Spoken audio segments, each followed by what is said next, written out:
اعوذ باللہ من الشیطان الرجیم بسم اللہ الرحمن الرحیم سورۃ لقمان بسم اللہ الرحمن الرحیم الف لام میم تلک آیات الکتاب الحکیم۔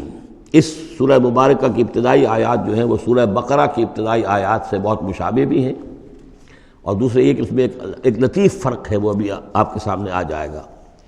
تلک آیات الکتاب الحکیم ھدی ورحمۃ للمحسنین الذین یقیمون الصلاۃ ویؤتون الزکاۃ وہم بالآخرۃ ہم یوقنون اولئک علی ھدی من ربہم واولئک هم المفلحون۔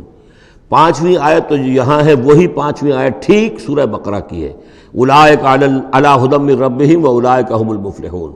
پہلی آیت الف لام میم یہاں ہے، پہلی آیت الف لام میم سورہ بقرہ کی بھی ہے۔ نوٹ کیجئے کہ وہاں آیا تھا ھدی للمتقین، یہ تقوی والوں کے لیے جن میں کوئی حق کی طلب ہے، جو چاہتے ہیں نیک راستے پر چلنا، جن میں طلب ہدایت ہے، ان کے لیے ہدایت ہے۔ یہاں ایک لفظ کا اضافہ کیا، اگلی منزل چونکہ بیان ہو رہی ہے، ھدی ورحمۃ للمحسنین، یہ جو بلند ترین منزل ہے، جو احسان کے مقام تک پہنچ جائیں، ان کے حق میں یہ صرف ہدایت ہے، ہدایت نہیں رحمت بھی ہے۔ تو یہاں تقابل اگر کریں گے، الف لام میم ذالک الکتاب لا ریب فیہ ھدی للمتقین، یہاں فرمایا تلک آیات الکتاب الحکیم، یہ ایک بڑی حکمت بڑی کتاب کی آیات ہیں، اور یہ ہدایت ہے اور رحمت ہے محسنین کے حق میں۔ اور یہ محسنین جو ہے قرآن کی اصطلاح کے طور پر، جیسا کہ میں بیان کر چکا ہوں سورہ مائدہ میں، کہ یہ پہلا درجہ ہے اسلام، اس سے اوپر ایمان، اس سے اوپر احسان۔ اذا ما اتقوا وآمنوا وعملوا الصالحات ثم اتقوا وآمنوا ثم اتقوا واحسنوا واللہ یحب المحسنین، ان کے حق میں یہ قرآن رحمت ہے۔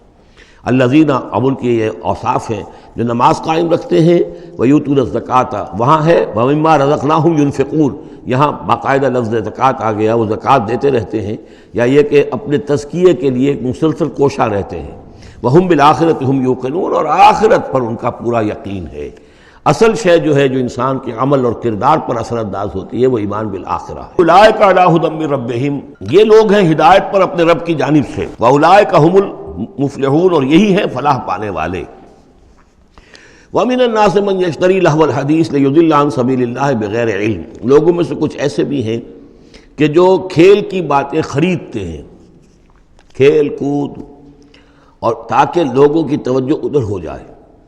اور یہ باقاعدہ کیا ہے نضر بن حارث، جو رؤسائے قریش میں سے تھا، اور اس شخص کا معاملہ یہ تھا کہ یہ حضور کے شدید ترین مخالفین میں سے تھا۔ اس نے یہ کیا کہ یہ لوگ جو ہیں، چونکہ عربوں کے اندر ذوق تو تھا، ان کے ہاں اچھے شاعروں کی بڑی قدر تھی، خطبہ ادب جو ہے، فصاحت و بلاغت جو ہے، اس سے ان کو دلچسپی تھی۔ قرآن مجید کی فصاحت اور بلاغت انہیں اپنی طرف کھینچتی تھی۔ وہ چاہتے تھے کہ یہ لوگ سنیں ہی نہ، تو وہ کہیں سے شام گیا اور وہاں سے کوئی گانا گانے والی ایک لونڈی لے آیا جو بہت اچھا گانا گاتی تھی، اور اس کی محفلیں اس نے منعقد کرانی شروع کر دی تاکہ لوگ آئیں یہاں پر اور یہ اس میں مگن رہیں، اور رات کا وقت وہاں لگائیں تو دن میں سوئیں۔ بہرحال کسی طریقے سے ان کی توجہات جو ہے اس کو محمد کی طرف سے ہٹا کر صلی اللہ علیہ وسلم تو ان چیزوں میں لگا دیا جائے۔ اور یہ اچھی طرح سمجھ لیجئے کہ اس وقت دنیا میں یہ کھیلوں کا معاملہ، سپورٹس کا، گیمز کا معاملہ، اور پورے ذرائع ابلاغ کے اوپر معلوم ہوتا ہے چھائی ہوئی شے یہ ہے۔ ٹی وی کے اوپر تو معلوم ہوتا ہے کہ دنیا کی اہم ترین شے جو ہے وہ یہ گیمز ہیں، ان کے ٹورنامنٹس ہیں، وہ وہاں ہو رہا ہے، یہاں ہو رہا ہے، وہاں ہو رہا ہے، یہاں ہو رہا ہے، یہ ٹینس کا ہے، یہ فلاں کا ہے، یہ تیراکی کا ہے، اور یہ گیم، اس لیے کہ اسی کو دیکھتے رہو۔ جو بھی وقت کوئی فارغ ہے، ظاہر بات ہے کہ کہیں ایسا نہ ہو کہ کہیں بیٹھے بیٹھے کہیں اچانک خیال ہی آ جائے کہ بھئی سوچے انسان میں ہوں کون، کہاں سے آیا ہوں، کہاں جا رہا ہوں، زندگی کا مال کیا ہے، مقصد کیا ہے، اپنے حالات کے بارے میں ہی سوچے، دنیا کدھر جا رہی ہے، قوم کدھر جا رہی ہے، ملک کدھر جا رہا ہے۔ نہیں، ان کو مست رکھو۔ وہ اقبال نے تو کہا تھا کہ ابلیس نے یہ کہا اپنے کارندوں سے کہ مست رکھو ذکر و فکر صبح گاہی میں اسے، اور پختہ تر کر دو مزاج خانقاہی میں اسے۔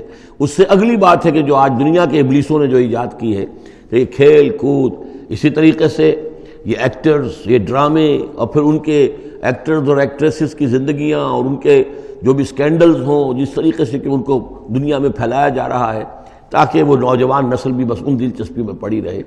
تو یہ ہے اصل میں وہ فلسفہ۔ وَمِنَ النَّاسِ مَن يَشْتَرِي لَهْوَ الْحَدِيثِ، کھیل کود کی چیزیں خریدتے ہیں وہ لوگ، لِيُضِلَّ عَن سَبِيلِ اللَّهِ، تاکہ اللہ کے راستے سے گمراہ کریں، بغیر علم، بغیر علم کے۔ وَيَتَّخِذَهَا هُزُوًا، اور اللہ تعالیٰ کا جو معاملہ ہے اس کو یہ ہنسی ٹھٹا بنا دیں۔ اولئک لہم عذاب مہین، یہ وہ لوگ ہیں کہ جن کے لیے اہانت آمیز عذاب ہے۔ وَإِذَا تُتْلَىٰ عَلَيْهِ آیاتنا وَلَّىٰ مُسْتَكْبِرًا، اور جب اسے سنائی جاتی ہیں ہماری آیات تو وہ ولّا اپنی پیٹھ موڑ کر چل دیتا ہے، مستکبرن استکبار کرتے ہوئے، کأن لم یسمعھا، جیسے کہ اس نے سنی ہی نہیں، کأن فی اذنیہ وقرا، گویا کہ اس کے کانوں میں کوئی ثقل ہے، بوجھ ہے، اس نے سنا ہی نہیں کیا محمد نے سنایا ہے۔ فبشرہ بعذاب علیم، یہ سارا جو ہے یہ اس نضر بن حارث کے لیے یہ آیات نازل ہوئی ہیں۔ تو اے نبی اس شخص کو دردناک عذاب کا آپ کی بشارت دے دیجیے۔ ان الذین آمنوا وعملوا الصالحات لہم جنات النعیم، یقیناً وہ لوگ جو ایمان لائے اور جنہوں نے نیک عمل کیے ان کے لیے نعمتوں بھرے باغات ہیں، خالدین فیہا، جس میں وہ ہمیشہ ہمیشہ رہیں گے۔ وعد اللہ حقا، یہ اللہ کا وعدہ ہے جو سچا ہے، پختہ ہے، اٹل ہے، حتمی ہے، یقینی ہے۔ وہو العزیز الحکیم، اور وہ زبردست ہے، حکمت والا۔ خلق السماوات بغیر عمد ترونہا، اس نے آسمان بنا دیے بغیر ستونوں کے جو تمہیں نظر آتے ہوں۔ وَأَلْقَىٰ فِي الْأَرْضِ رَوَاسِيَ أَن تَمِيدَ بِكُمْ، اور اس نے زمین میں ایسے لنگر ڈال دیے ہیں کہ تمہیں لے کر ایک طرف کو لڑک نہ جائے، جھک نہ جائے۔ وَبَثَّ فِيهَا مِن كُلِّ دَابَّةٍ، اور اس میں ہر طرح کے جانور جو ہے پھیلا دیے ہیں۔ وَأَنزَلْنَا مِنَ السَّمَاءِ مَاءً، اور اس نے اتارا ہے آسمان سے پانی۔ فَأَنبَتْنَا فِيهَا مِن كُلِّ زَوْجٍ كَرِيمٍ، اور اس میں ہر طرح کے جو ہے جوڑے نباتات کے اس نے پیدا کر دیے ہیں، ہر طرح کے۔ آپ کو معلوم ہے کہ ان کی بھی فیملیز ہوتی ہیں، یہ سٹرس فیملی ہے اور یہ فلاں فیملی ہے، اس طریقے سے اللہ تعالیٰ نے ان کے بھی خاندان بنائے ہوئے۔